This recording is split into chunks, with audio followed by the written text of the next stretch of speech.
If you love those of your brothers and sisters who are in need like that, and live for their sake more than for your own, our foundation will continue to grow and expand. So, we really need to become something to mother, filial sons and daughters before true parents. Ito talaga yung pinaka-key. And brothers and sisters needs to become one to love. Brothers and sisters, we really need to treat each other as true and real brothers and sisters centered into love. So, mothers explaining here, parents tend to show more concern for their children who are lacking in some way than for those who are doing well. Also, as parents in the parental position, as leaders, sometimes people who are lacking more need to give more, invest more to them in raising them up. Like parang yung magulang ko, sabi ng mother.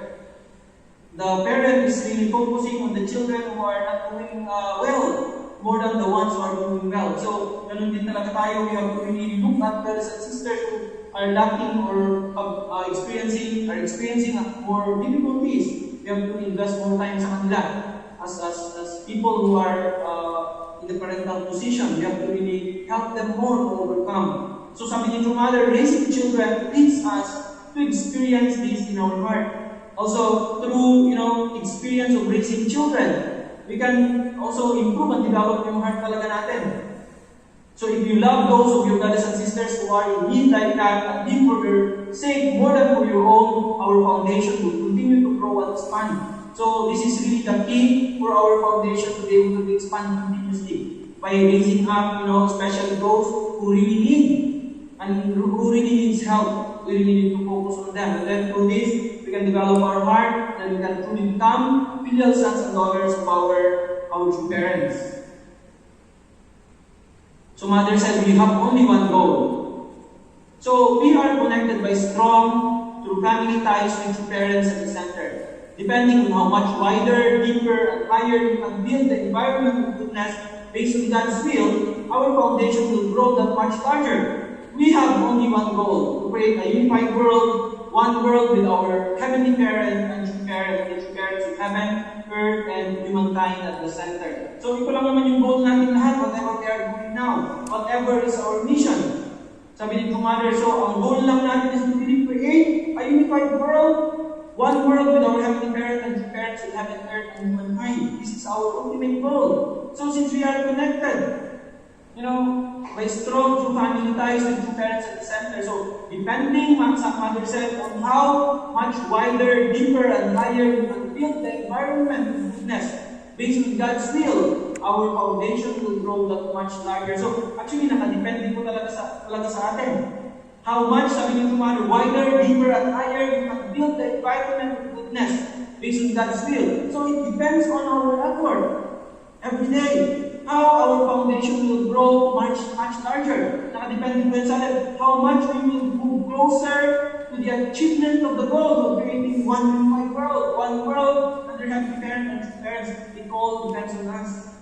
Kaya nga po in this natin ngayon, in this journey towards 2027, how can this be realized? And then when can be realized by 2027 or earlier than that? So, it depends on us. How much we are investing our effort each day. Kaya nakadepende po talaga sa atin. Everything really is on our hands. Ito na po yung hirap sa tayo buhay ngayon. It depends on how we fulfill our responsibility every day. Then that goal natin to build one unified world centered in heavenly parents, then we will move closer and closer to that goal. I dream that one day that goal can be achieved and be realized. True mother said we have to know and understand our parents' heart. So first, our fights break out among siblings because they do not know their parents' will and cannot follow their good hearts. You can understand your parents' will only when you connect to them in heart through true love. When you achieve oneness in mind, oneness in body, oneness in heart, and oneness in harmony with your parents, your thoughts, your feelings, your words, and your actions all will come into one accord. Wow, this is really important. Ito yung ginugol natin lahat. Right? How can we really understand parents' heart kung lahat ng tao? Tayo din mismo sa ating community, sa ating parents' community. If all of us can really understand parents' heart, actually, we don't have any problem about unity. We will really work together. we're going to, sabi ko mother dito, once we really understand the heart of our parent, your thoughts, your feelings, your words, and your actions will all come into one accord. Kaya, ang susi ko talaga, the key is how to understand the parent's heart. Paano natin maintindihan ang heart ng the parents? So we have to really participate and really do what the mothers do. Yan lang yung maintindihan natin. Kahit gano'ng katalino, kung hindi mo ginagawa yung ginagawa ng parents mo, you can never understand their heart. Kaya nga, these things are by experience. So we have to unite and connect to the heart of true parents through love. The way the true parents are doing. Also, we have to really experience these things and then unite with true parents. Why this world is like this now? Why there are continuous conflict? Sabi ni Tumari dito, fights break out among siblings because they do not know their parents' feel and cannot fathom their deep hearts. If only people really know and understand heavenly parents and true parents' heart, people will never fight. But they will just unite as one.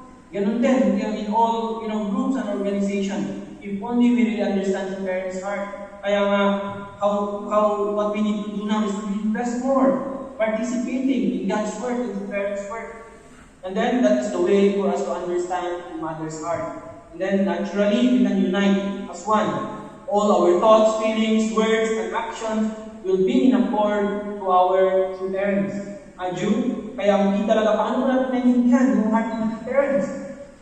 So, we have to really participate in the work of true parents now. Yun po yung pinakakailangan natin gawin ngayon. That's the only way for us to understand. So, true mothers have been able to construct the one world of harmony under our heavenly parent. When you live in this way as true children, resembling true parents, you will realize that you are not separate, but you are brothers and sisters of one bloodline. Then you can establish the joyous world of peace desired by all. We need to unite as one for the sake of world peace by loving our neighbors as ourselves, and even forgiving our enemies. We need to march forward bravely and boldly until the day when all people can form one great family as brothers and sisters, and thus construct the one world of harmony under our heavenly parents. So, as we are given this opportunity this time, we are still alive. Right? We have this great time to really contribute in really building and constructing, one world under our heavenly parent. So, no matter what, we have to really fulfill our responsibilities. Sabi ni Kumado, when you live in this way, as true children, resembling true parents, you will realize that you are not separate, but you are brothers and sisters of one bloodline. Kaya nga, if we really feel that in our bones, na talaga tayo brothers and sisters, actually, unity will be very easy. Mga magkakapatid talaga, if you love and trust and really feel that in your own self, that will easily unite.